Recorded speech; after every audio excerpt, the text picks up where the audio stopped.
AEW Dynamite Fyter Fest Night 1 is in the books, ladies and gentlemen, and it was a damn good one. Um, the more and more AEW put on a Dynamite or a pay-per-view or a special show or anything like that, I feel like, and this is my honest truth, I feel like WWE just continues to get one little itty bitty half step behind.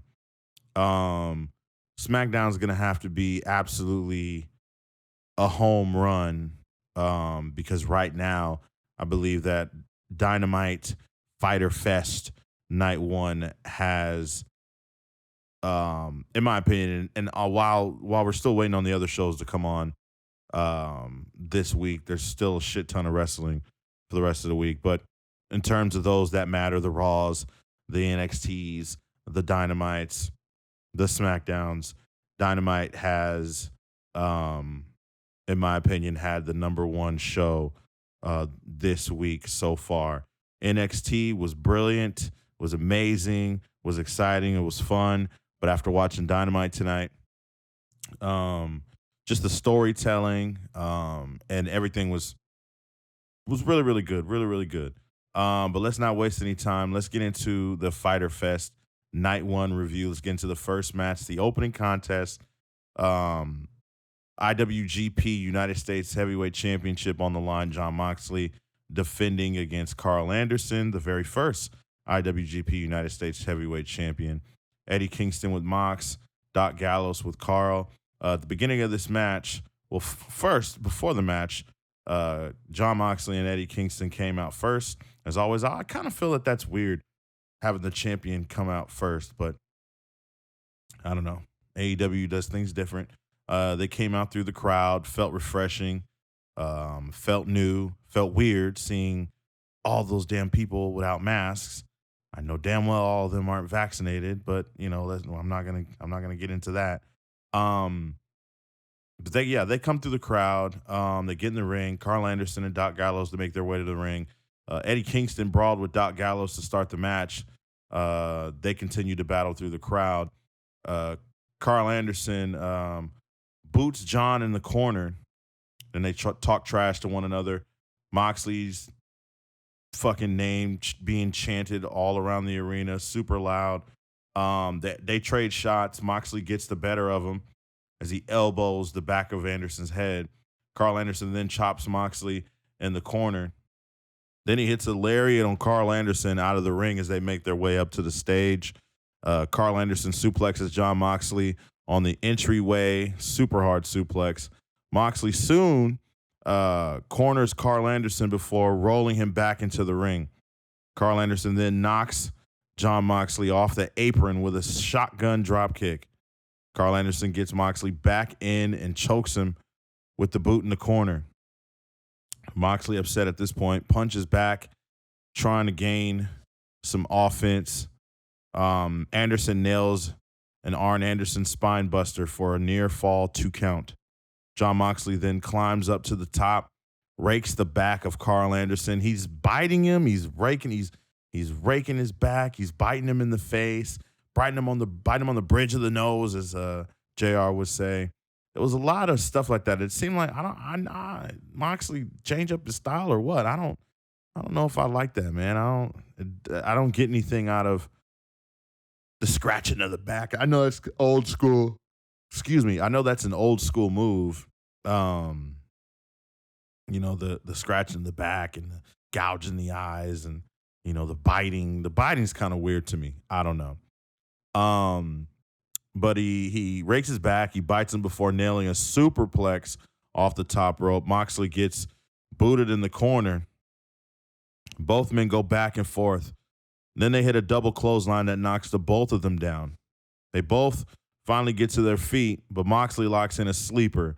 He calls an audible and goes for a pile driver, but then Karl Anderson hits one of his own for a 2 count.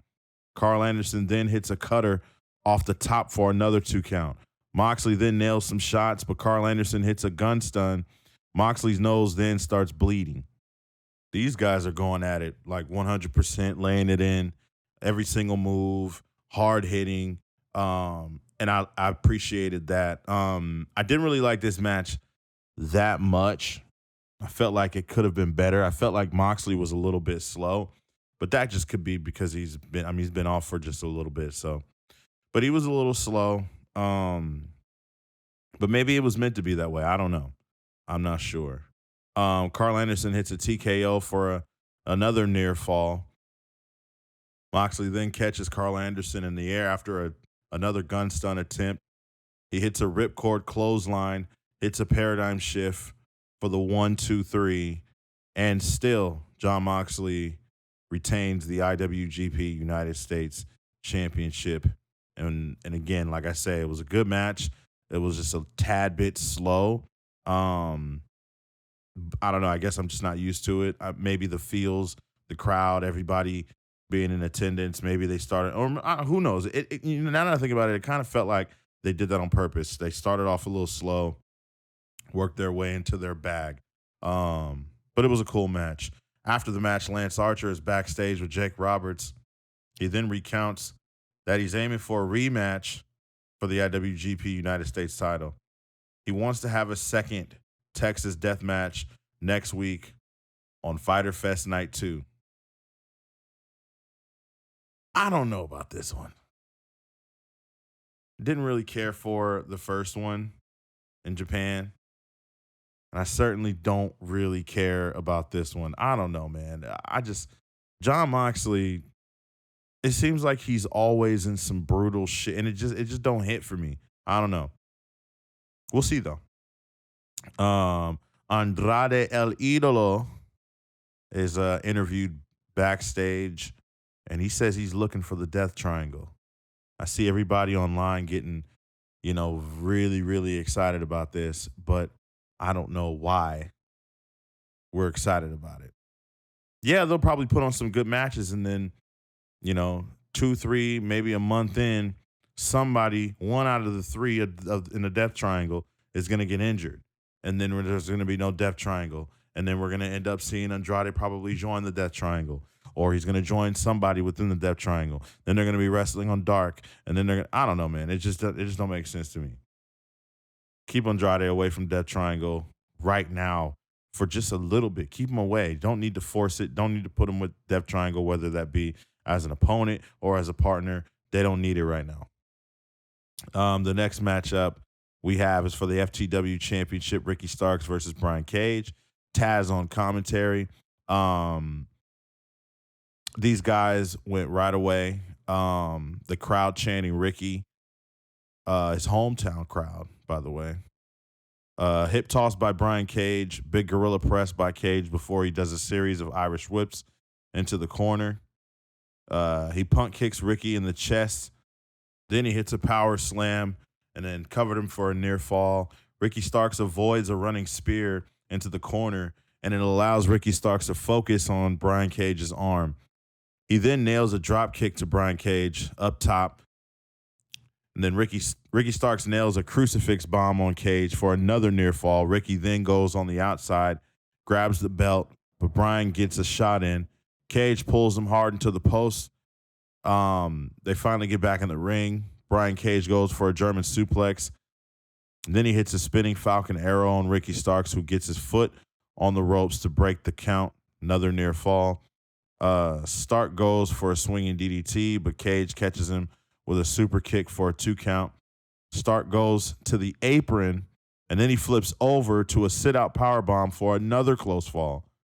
Ricky Starks then goes for the belt, but Powerhouse Hobbs pulls it from him. And this is something that I thought was interesting. I was like, okay, because I don't know, the story to me has just been weird. I'm not interested. I don't really get it. I don't know why they're fighting. It just felt weird. It felt odd to me. But when I saw Powerhouse Hobbs grab it, I initially thought, okay, something's going to happen. And it did.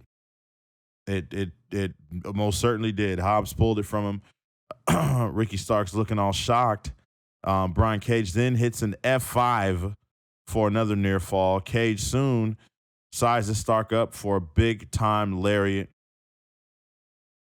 And then Hook gets on the apron, and at that point the referee's distracted. Powerhouse Hobbs then hits Brian Cage with the title. Stark spears him for the 1-2-3, and your new FTW champion is Ricky Starks. Again, the reaction was really good. The crowd was into it. The match was decent, but it wasn't, like the greatest match or anything like that. I still want to know why they're using the FTW championship. Why is it being used as if, I don't know, it's something important? In fact, I also thought about this. Let's take a little chill pill real quick. Let's relax real quick. I thought during this match and hearing the crowd's reaction, the only thing I can really think of was the 24/7 championship. And the reason why I thought about that is because the 24/7 title is another title that I often wonder why is it still being used. But lately I've been wondering rather why they don't use it more. And why don't they use it on a serious note? I feel like it could get over. I feel like it could be something that some of these talent could truly, try to go for. Change the name, change up the look, represent it in a different way, make it something so that these other guys who don't have shit to do on a 3-hour television show on one night and then a 2-hour television show on another, let it be something that means something, and I don't know, make it fun, man. It seems the AEW crowd is really into the FTW championship. I think they're more so into the new FTW champion, but I don't hear any AEW fans really complaining about the FTW title, the fact that it was on the line or anything like that. So I don't know, man. If I could start a petition right now, I would, for the 24/7 championship to have a name change, to have a design change, and for it to be taken serious.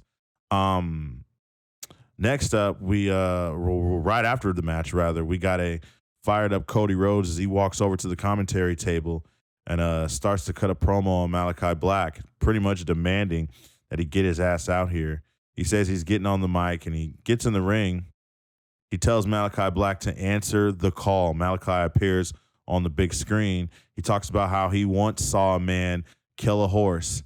That man saw a spirit out of that horse. And when Malachi saw Cody and Arn last week, he saw the same thing. Cody calls Black out again. Cody's with the shit. He's like, look, man, I don't have time for this bullshit. He was extremely upset for what I was about to call him Aleister Black, for what Malachi Black did to Arn Anderson, saying that's not how we do things around here. I know you're not used to it, but hey, that's not what we do to 79. I don't even know how the fuck our old Arn Anderson is. He certainly doesn't need to be coming out to that ring. Look, man, Tully Blanchard, fine. Arn Anderson, no, I'm not okay with it. I'm just not okay with Arn Anderson being out there. He doesn't look comfortable. It's not comfortable seeing him take bumps often. I thought it would just be a one-time thing when it first happened, but no, it happens often. But yeah, he said that man saw a spirit out of that horse, and when Malachi saw Cody and Arn last week, he saw the same thing. Cody again calls Malachi. I almost said Aleister. Cody calls Malachi Black out again, and then he said, "Just get your ass out here," or some shit. And then Malachi said, "I was hoping you'd say that." The lights go out, and then Malachi appears in the ring. Now this gave me chills. This gave me chills because it's like, oh my God.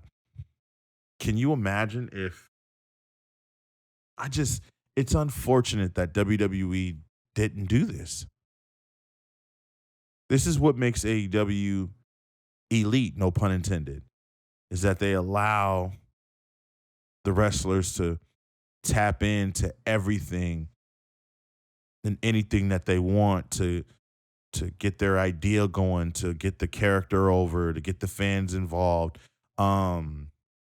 If this is the route that they're going, obviously, I mean, I saw some chatter on Twitter earlier today, and people were wondering, like, who's the heel and who's the babyface in this? Well, it's obvious who the babyface is. It's Malachi, right? But anyways, Malachi appears in the ring.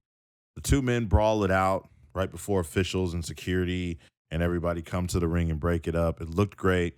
Cody's got the white suit on. Malachi's got the black suit on. It fits. It works. And I like it.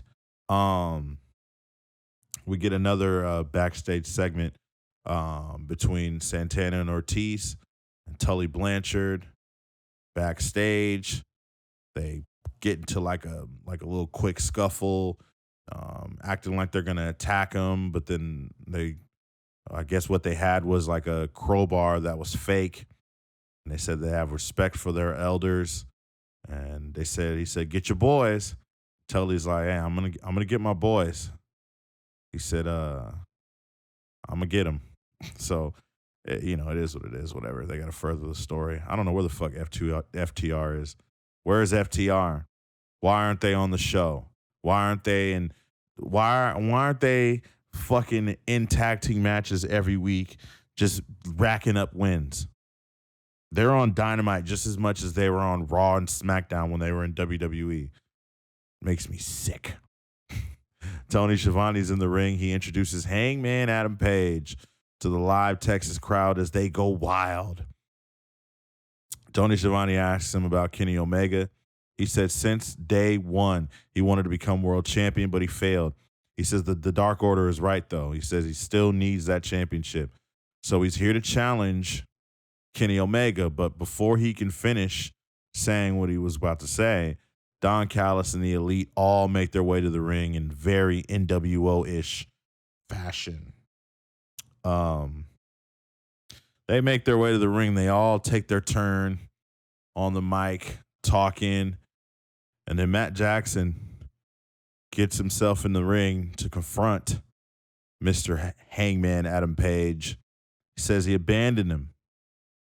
He said he did it for a bunch of nerds. He could smell the booze still on his breath. A lonely, drunk failure. He then calls Hangman the next wrestling tragedy before challenging him to a fight. He said, "Fight me." Hangman obliges as he's about to get hit from behind by Kenny. And then all of a sudden, the Dark Order comes out, which I knew this was going to happen. Kenny Omega and the Elite obviously bail. They're like by the end of the stage, and end of the ramp, ringside at this point. Hangman says he still wants a piece of him tonight. Kenny proposes a 5-man tag team elimination match, the Elite versus the Dark Order. Hangman says if they win, he gets a world title shot, and if Dark Order also get a tag team title shot. Kenny Omega then says he doesn't get anything if they win. He's like, I mean, what do we get? Like, how does that work? He said, how about I suggest this? If you lose your title shot, and so does the Dark Order. He says Adam is afraid of failure. He can't wait until cowboy shit turns into belt collector. Belt collector, or whatever he said. I don't know. It was quite funny, though. Not really. You know what? The one thing I liked about this is that it was, just some funny, I don't know, NWO-ish type shit. But Kenny Omega's no Hollywood Hogan, all right? Not even close. Kenny could be very cringe on the mic at times. And you guys talk about, yeah, that's right. I'm doing a You People promo now. I'm here on the Within the Ropes podcast doing a You People promo, okay? You guys talk so much shit about the written promos and how they're horribly written and, all that shit. But then Kenny Omega goes out there and just starts talking a bunch of nonsense. I don't know. Maybe that's his character. Maybe he's supposed to sound like that. In fact, he always sounds like that. So maybe, I don't know, maybe that's just him and people are just used to it. Who knows? But Hangman accepts, so I'm not too sure when we're getting that match, but we're definitely going to get Dark Order versus the Elite. Chris Jericho has a segment backstage talking about the 5 labors he's going to be doing. He says he's going to get what he wanted. He says he will walk through fire to get through them and get to MJF. He keeps talking, and Shawn Spears just fucking nails him with a chair in his throat. And then him and MJF hold him down. MJF sits down in the sofa chair, the comfy sofa chair that was right there. And he tells him that next week Jericho will have to face Shawn Spears in singles competition. Shawn Spears can't use a chair, but Chris can. I don't know what the hell they're gonna do, but we'll see. The next match we get is good old, feels like it's 2003 again. Matt Hardy versus Christian Cage.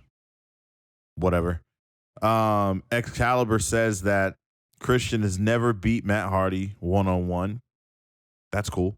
The two men lock up and Christian powers Matt to the outside. They remain locked up, all up against the ring post until Christian turns into a side headlock, and then he sends Matt into the guardrail.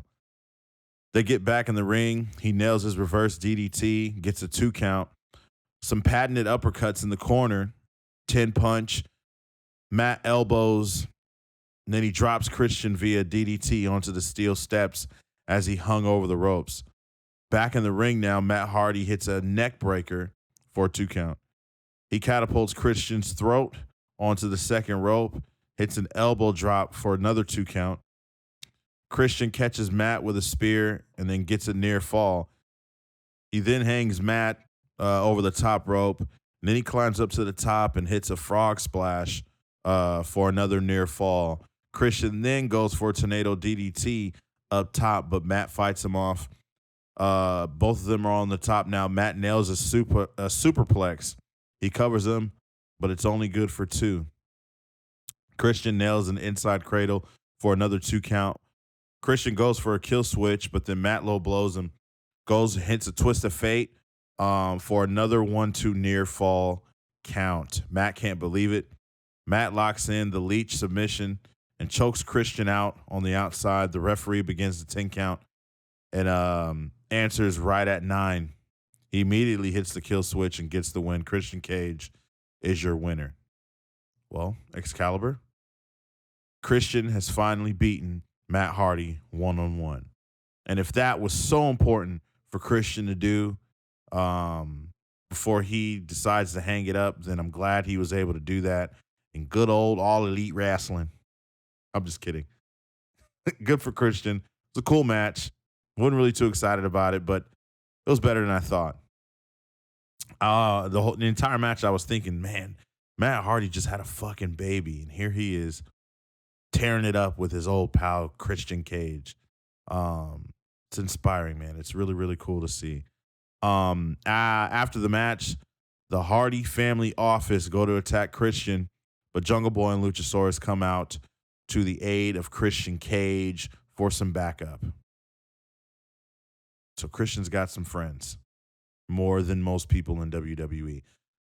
Miro cuts a promo saying he's a changed man and the TNT title was his reward. He says he is the Redeemer, and then he shows off a very nice, pretty white strapped TNT championship with some green and gold, and so yeah, look pretty cool. The word on the internet wrestling community on social media is that everybody in AEW is getting their own personal championship, and I honestly just don't think that's the case. Remember, guys, the championship that Cody had wasn't finished, and then the championship that Brody Lee eventually got, that was the finished product, and then Darby changed it to a black strap. I don't know, maybe because it looks fucking better with the black strap, and then now it's on a white strap. I don't know. Y'all might be onto something. I don't know. I'm just talking shit.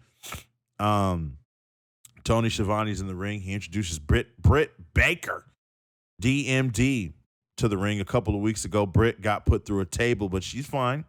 She came out the baddest bitch on the block, she says.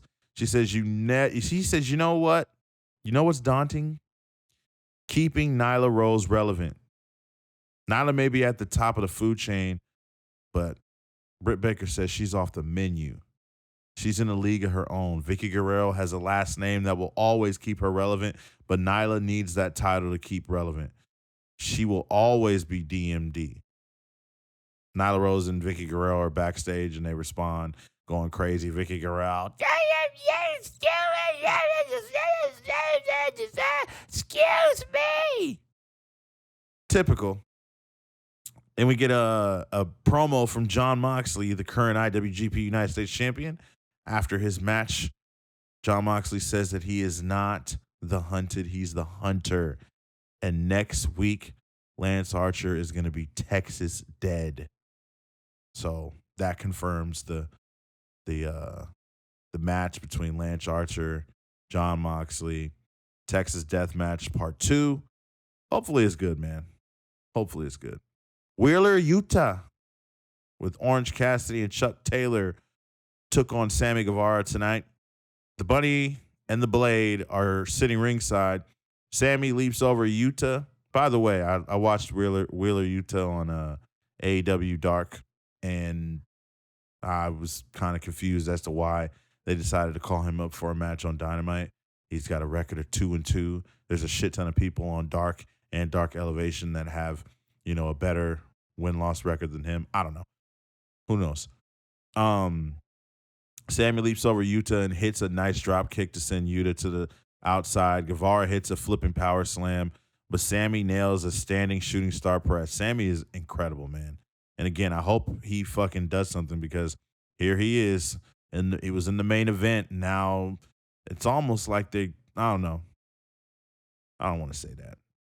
I don't want to say that because I don't want to sound like an AEW hater, guys. I'm not an AEW hater.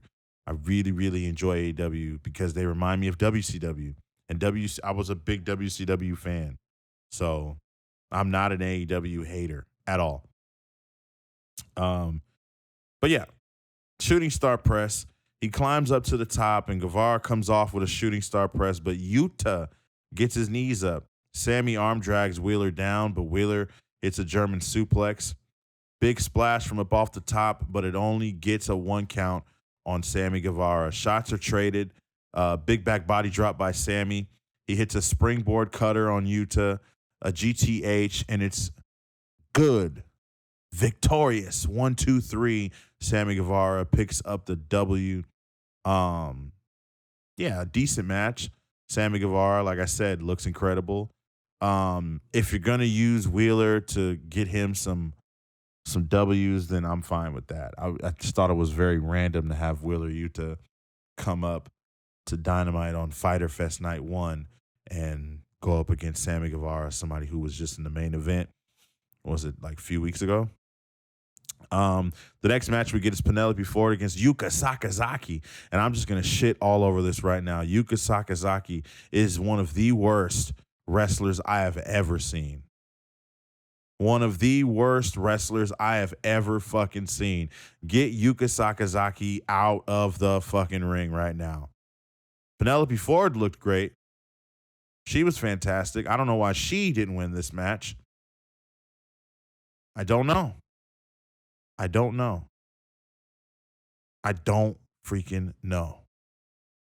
They got to a point where they were trading shots, stalling suplex for Yuka, a diving lariat for a 2 count, leaping kick in the corner, spinning, diving back elbow from up top on Penelope, and then a leaping springboard splash for the 1, 2, 3. Yuka Sakazaki sucks, bro.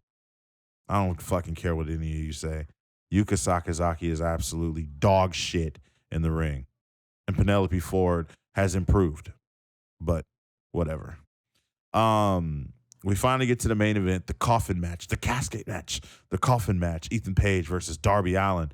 Darby immediately goes on the attack during this match, takes off his shirt to reveal a steel plate on his back. Ethan has a surprise of his own, though, as Scorpio Sky comes out of the coffin to attack Darby Allin. The men find their way to the crowd. By the time we return, Darby Allin is dropped onto the steel steps, which are in the ring at this point. Mind you, Sting had came out when Scorpio Sky came out of the coffin to attack Darby. Scorpio Sky and Sting were the ones who who made their way to the back, fighting, doing all the shit. I don't know, man. Whatever. Look, Scorpio Sky deserves better. Why couldn't Scorpio Sky have fought Sammy Guevara tonight? If we want to keep it all the way 100, why couldn't Scorpio Sky fight Sammy Guevara tonight? Why? Or why couldn't Wheeler go up against Scorpio Sky? When's the last time? Scorpio Sky ain't had a match since that tag team match, right? At Double or Nothing? Was that Double or Nothing? I think it was. I mean, come the fuck on. Are you serious? Anyways, the bottom ropes gets pulled off. Darby Allin fish hooks Ethan in the mouth, which was very nasty to look at. Darby Allin drop kicks Ethan into the coffin. And then they freaking start fighting in the coffin. At one point, I thought one of them was going to pull the cover or the door to the coffin down, and then they were going to be fighting in the coffin, and then the refs were going to pull it up, and then they were both going to be in there. Obviously, there is no winner if both of them are in the coffin and the freaking door is closed, right? So I thought that they were going to do that spot, but no, they just fought each other and battled it out in the coffin. Ethan's head starts bleeding. He and Darby battle it out. Darby gets ego edged onto the steel steps from the top rope, or more from the middle rope, but Darby was pretty high. He drags Darby to the outside. Darby gouges his eyes, and he starts to bite him. What the fuck is going on with the biting here on this show? If there was 2 bitings in one night on WWE television, people would have a cow, a moose, a freaking steak, some bacon, some Cheetos. They would fucking have a whole full course meal with dog shit all over WWE. That's what they would do. But whatever. Yeah, biting him, gouging him in the eye. At this point, he pulls out the skateboard, or he picks up the skateboard rather, goes up to the top rope, and then he pretty much does an ollie onto the back of Ethan Page. He lands in the coffin. He closes the lid, and Darby Allin is your winner of the very first ever coffin match in All Elite Wrestling. At the end of the match, Darby Allin positioned the coffin more to the center ringside. He climbed up on the top rope, and he did the coffin drop on the coffin, which still had Ethan Page inside, to end the show and to end night 1 of AEW Fyter Fest. Look, man, let's talk about some things real quick. Scorpio Sky. I'm going to need Scorpio to be put in a much better position to be a fucking star. Okay? Ethan Page, he got his coffin match. I know that they got history. I understand. I get it. Ethan and Darby have history. But that doesn't mean that Scorpio Sky's career just has to stop just because Ethan Page and Darby Allin have history. It doesn't have to stop. There's plenty of people he could have fought. He could have had a one-on-one match with Doc Gallows. He could have had a one-on-one match with Matt or Nick Jackson. He could have had a one-on-one match against Sammy. He could have had a one-on-one against Jake Hager. He could have fought one of Santana and Ortiz. He could have fought one of the members of FTR. He could have fought Frankie Kazarian. Kazarian's on Dark. Look, man, they showed the little trailer for AEW Rampage. Look, all I want is, for more of these very, very talented men and women to just get some more time. That's all I want. That's all I want. Get some more time. I want to see Scorpio Sky. I want to see Big Swole. Come fucking on. All the what happened? All the Nightmare Family dudes, like where are they at? I want to see some wrestling, man. But I know that's why they have 2 hours of Dark and 2 hours of Dark Elevation or whatever. All right, man. But look, who fucking watches that? Who really is gonna turn on YouTube and say, yo, I'm about to watch 2 hours of fucking wrestling every fucking Monday and Tuesday. Okay, I do, but still, I want to see him on Dynamite. Anyways, that was the Fyter Fest Night 1 review. We got a shit ton of more wrestling coming up. Like I said, we got NXT UK, Impact Wrestling tomorrow, or by the time you're listening to this today. So stay tuned for that. Guys, every single episode of Within the Ropes podcast is on YouTube now.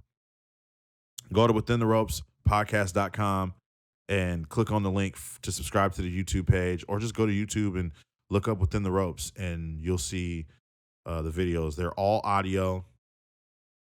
I'll get some video soon. I got some content and things in the works. I got some stuff up my sleeve. You don't worry about it, wrestling fans. I got some stuff in my bag, and it's about to go crazy. I'm telling you, it's about to go crazy. Listen, make sure you follow me on all socials at Within the Ropes, Twitter, Instagram. Go to the Facebook page, facebook.com/Within the Ropes podcast. Follow my personal at Brian Tronic. And look, man, let's get the conversation going. Let's fucking, this is a big week. This is a big week, y'all. SmackDown apparently is sold out. According to Dave Meltzer and that wrestling ticket Twitter page on Twitter says that the what is it, the Honda Center or the Toyota Center? I fucking forgot. Honda and Toyota, whatever car, the car center that SmackDown's gonna be at is sold out, and I think that's cool. Texas is showing up this weekend for wrestling. They filling up these venues. They making it happen. So shout out to Texas for doing that. Be loud. If anybody that's going to SmackDown is listening to this, please be loud, be energetic. Don't be mopey and do. You know, I'm starting to think like, I know I see some of the same fans that be at these AEW shows. I know I see some of the same people in the WWE crowds. So don't act like that. Come on now. Let's have some fun. All right. You paid for the ticket. You really just going to sit there and not cheer and not have a good time? Anyways, thank y'all for listening and tuning in. I appreciate it. This episode, by the time you hear it or whatever, it's probably gonna be uploaded a little later than usual.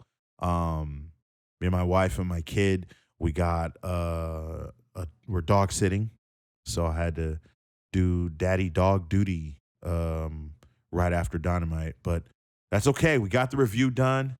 It's in the bag. We're taking care of it, and that's all that fucking matters, okay? Daddy Dog Duty Tronic to the rescue. Again, follow the socials at Within the Ropes. Visit withintheropespodcast.com to subscribe to the YouTube. Subscribe. All the episodes are over there. Extra content also on the way. I got some shit up my sleeve, y'all. I got some shit, okay? Hopefully, I'll be able to reveal something by the end of this week or the weekend. If not, then you'll have to wait longer, okay? Charlotte Flair is becoming the 14th-time women's champion this weekend. I hope you guys are fucking ready because every episode is going to start with Charlotte Flair's theme music. Woo! From the Queen City.